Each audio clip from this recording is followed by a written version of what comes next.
السلام علیکم ورحمۃ اللہ وبرکاتہ۔ بسم اللہ الحمدللہ والصلاة والسلام علی رسول اللہ ومن تبعہ ووالاه وبعد۔ محترم ناظرین و سامعین، اسلامی بھائیوں، دوستوں، عزیزوں، ماؤں اور بہنوں، ریاض الصالحین سیریز کے اس ویڈیو میں آپ سب کا خیر مقدم ہے۔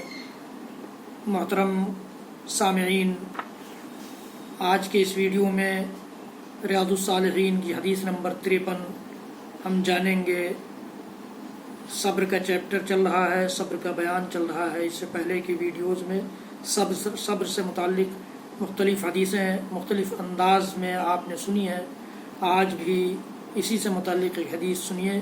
ابی یحییٰ اسید بن حضیر رضی اللہ تعالیٰ عنہ کہتے ہیں کہ ایک انصاری صحابی نے کہا کہ اللہ کے رسول، الا تستعملونی کما استعملت فلانا، مجھے بھی آپ کیوں نہیں عامل بنا دیتے ہیں، گورنر بنا دیتے ہیں، جس طرح سے فلاں صحابی کو آپ نے گورنر بنایا۔ فقال، تو آپ نے اس صحابی کا جواب دیا، انکم ستلقون بعدی اثرۃ فاصبروا حتی تلقونی علی الحوض، متفق علیہ، کہ سنو میرے پیارے صحابی، تم میرے بعد بہت ساری حق تلفیوں کا دور پاؤ گے، بہت ساری حق تلفیاں دیکھو گے۔ ایسے حالات میں تم صبر سے کام لینا، تلفی کے وقت صبر کر لینا، تاکہ یہاں تک کہ تم مجھ سے حوض پر ملو، یعنی صبر کرو گے تو حوض پر میری ملاقات ہوگی، حوض کوثر پر۔ یہ اللہ کے نبی صلی اللہ علیہ وسلم نے اپنے اس پیارے صحابی کو صبر سے متعلق تلقین کی۔ تو معلوم یہ ہوا کہ دنیاوی معاملات میں بھی، سیاسی معاملات میں بھی، سماجی معاملات میں بھی، خاندانی معاملات میں بھی، گھریلو معاملات میں بھی، ہر جگہ صبر سے کام لینا چاہیے۔ صبر بڑی بابرکت چیز ہے۔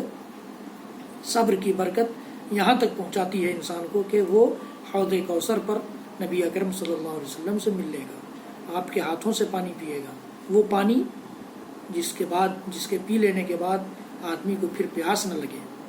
یہ بڑی فضیلت ہے صبر کی۔ ایک اور حدیث اس بات کی جو آخری حدیث کے طور پر ہے، یہ اس حدیث کو جو ابھی میں نے بیان کی، صحیح بخاری صحیح مسلم کی روایت ہے، یہ امام بخاری امام مسلم رحمۃ اللہ علیہ نے روایت کیا ہے۔ اس کتاب کی 54 نمبر حدیث اور اس باب صبر کے باب کی آخری حدیث، ابو ابراہیم عبداللہ بن ابی اوفا رضی اللہ تعالیٰ عنہ کہتے ہیں کہ اللہ کے رسول صلی اللہ علیہ وسلم جنگ کے ایام میں سے کسی دن کسی موقع سے آپ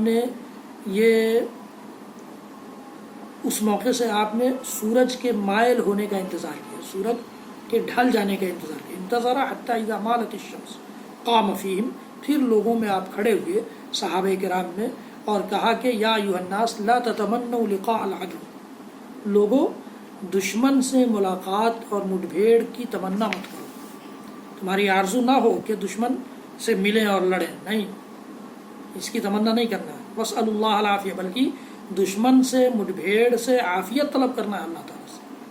یہ اچھی چیز نہیں ہے، لڑائی اچھی چیز نہیں ہے، جنگ اچھی چیز نہیں ہے، دشمن سے مٹبھیڑ ہو جائے یہ اچھی چیز نہیں ہے۔ یہ اللہ کے نبی صلی اللہ علیہ وسلم کا ارشاد گرامی ہے، اور آپ نے فرمایا کہ عافیت طلب کرو اللہ تعالیٰ سے اس سلسلے میں۔ فَإِذَا لَقِيتُمُوهُمْ فَاصْبِرُوا، لیکن جب تمہارا ایسا موقع مل جائے، تمہیں ایسا سابقہ پڑ جائے، دشمن سے ملاقات ہو ہی جائے، دشمن سے مٹبھیڑ ہو ہی جائے، تب ایسے حالات میں چھوڑ کر بھاگنا بھی نہیں ہے، صبر کرنا ہے، جم جانا ہے۔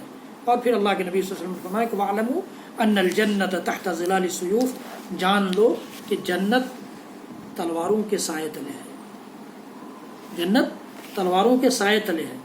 بڑی اہم حدیث ہے یہ۔ آپ تصور کیجئے کہ اللہ کے نبی صلی اللہ علیہ وسلم نے تلواروں کے سائے تلے جنت کو قرار دیا ہے۔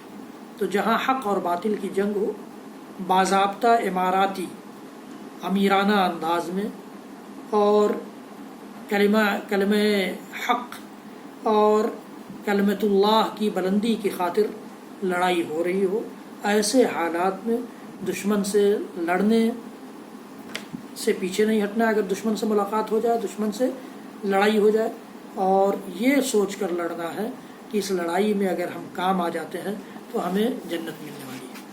یہ اللہ تعالیٰ نے، تو یہ جہاد سے متعلق حدیث ہے، اور جہاد بڑی عظیم عبادت ہے، جس سلسلے میں انشاءاللہ کبھی گفتگو ہوگی آئندہ چل کر کے، جو ایک نظام اور سسٹم کے تحت ہے۔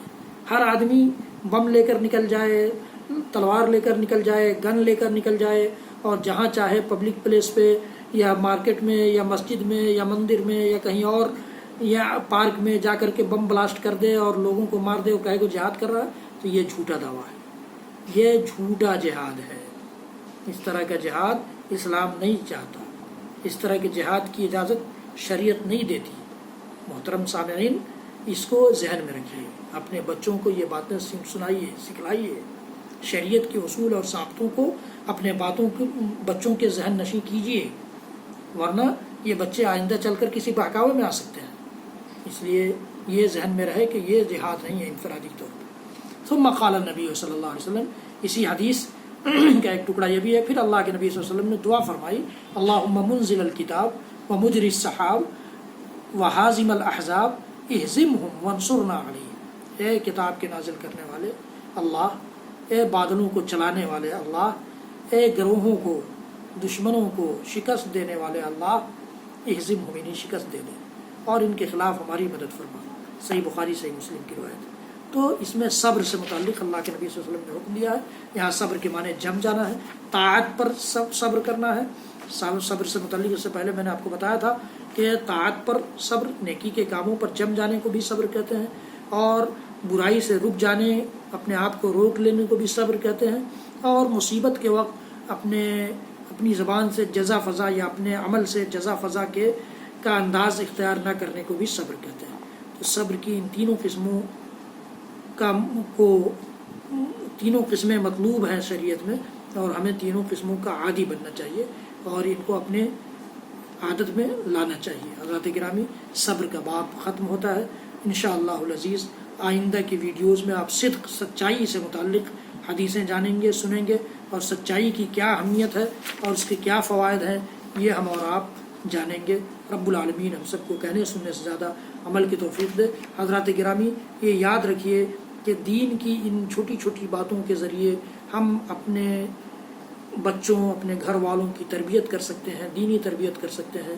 یہ احادیث جو آپ کے سامنے بیان کی جا رہی ہیں، یہ بیان کرنے والا چاہے جس انداز میں بیان کر رہا ہو، اسے بیان کرنے کا ڈھنگ معلوم ہو یا نہ ہو، لیکن وہ صحیح باتیں آپ تک پہنچا رہا ہے۔